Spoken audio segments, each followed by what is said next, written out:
Hey, this is Brian Czach, and I want to talk to you about paradiddles today. I like to play paradiddles kind of shifting the beat around, shifting the accent around.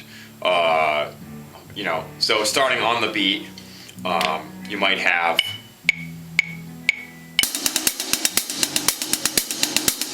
just a straight paradiddle, right? The accent on the beat. Okay, what I like to do is shift the accent maybe to like the upbeat, so it'll be.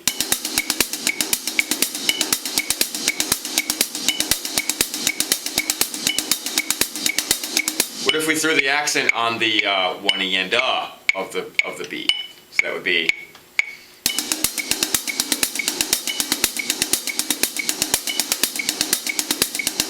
Okay, and the other place you could put the accent is on the one E, the E of the beat, and that would sound like.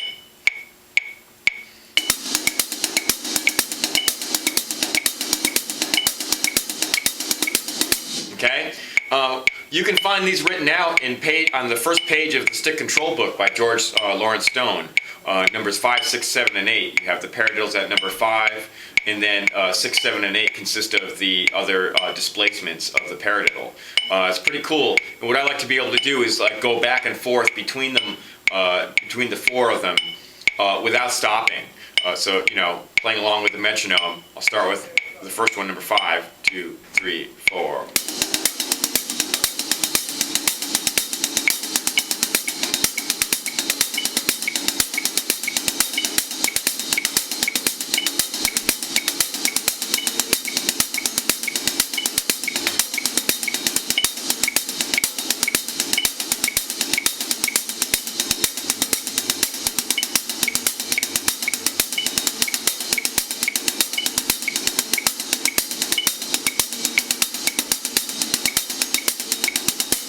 Okay, just back and forth, just switching between them all. 5, 6, 7, and 8, going to, switching over to 6, to 7, back to 5, back to 8, but any combination, and at any moment. And what that does, that allows me to kind of like get out of trouble. A lot of times, if I'm taking a solo or I'm trading fours, or even if I just play like a drum lick or a drum fill rather, and maybe I take a chance on something, and I end up tying myself in a knot, and practicing this helps me find my way out of that knot, so to be able to land on a crash cymbal on beat 1 or wherever I want to throw an accent or resolve a drum fill.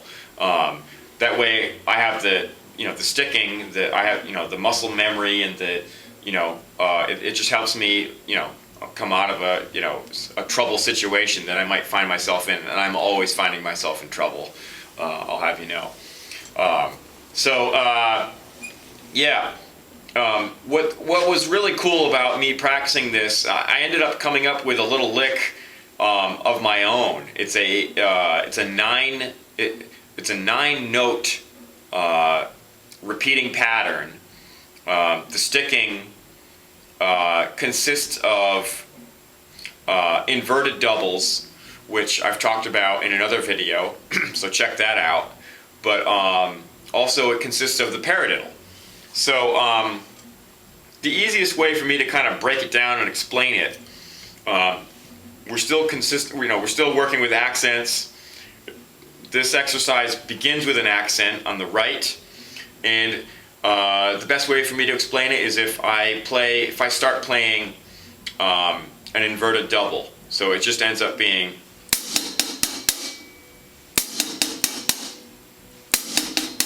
Okay, so it's just right, left, left, right, right. Right, left, left, right, right. Okay, that's the first 5 notes of this little 9-note repeating pattern. Okay, right, left, left, right, right. Pretty simple, pretty basic, because again, it's the inverted double, which is just right, left, left, right, right, left, left, right, right, left, left, right, right, just repeating. So this uses one inverted double, which is just right, left, left, right, right. The accent on the first note. Right, left, left, right, right. And then the following 4 notes is a paradiddle starting on the left side with an accent on the first note. So that's just left, right, left, left. Left, right, left, left. Okay, so if we throw it together, we have right, left, left, right, right, left, right, left, left. Again, right, left, left, right, right, left, right, left, left. Okay, now if I string those together, okay, that's 9 notes. If I start throwing them on top of each other, what I'll have is some pretty crazy displacement of accents going on. And what I found after I wrote it out is that after 2 bars, it does resolve on the 1 with an accent on the left side, which you may or may not find inconvenient, but it works for me. So what that would sound like is, playing with the metronome, 2, 3, 4.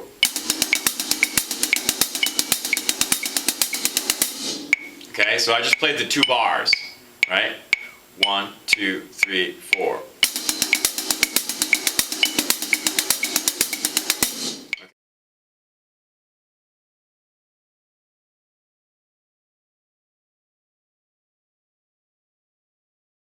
Okay, pretty cool, right? Because especially, you know, well, I mean, we don't have to play it for 2 bars. We could, I'll repeat it, I'll keep repeating it for more than 2 bars, and that way you can hear the accents and how they lie as compared to the quarter note pulse. All right, here we go. 1, 2, 3, 4.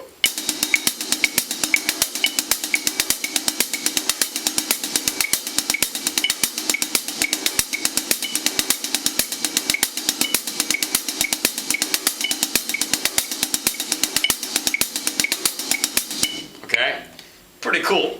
You know, especially, I mean, it sounds cool just on the hi-hat, I think, or even just on the snare.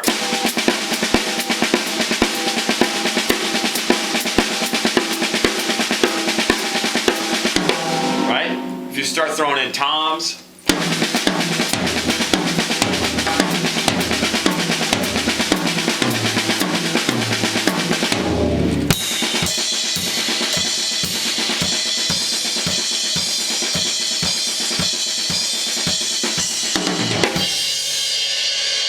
Right, so you can you know, create a lot of pretty cool you know, drum fills and really wicked displacements that actually you should be really careful with, depending on who you're playing with and you know, how solid their sense of time is.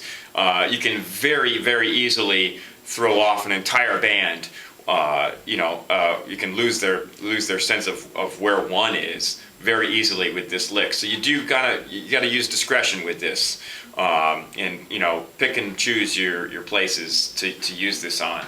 I tend to use it more in jazz more than anything. If I'm taking a solo, even a free-form solo, or you know, trading 4s or whatever, you know, it's a neat little exercise. So you know, I don't really have a name for it. I've heard people call you know, a lick called the 9. That I don't think that's this. That's something else that also consists of 9 notes. But you know, so I'll let you know if I think of a name for it. But otherwise, you know, check it out, practice it. Let me know what you think. You know, and same thing with those displaced paradiddles from the Stick Control book, which I highly recommend. So yeah, stop back again. Let me know what you think about these videos. I'm doing more and more of them, and love doing it. So let me know if there's any subjects that I can touch on that I can help you personally with. So, all right, take care, guys. We'll see you soon. Later.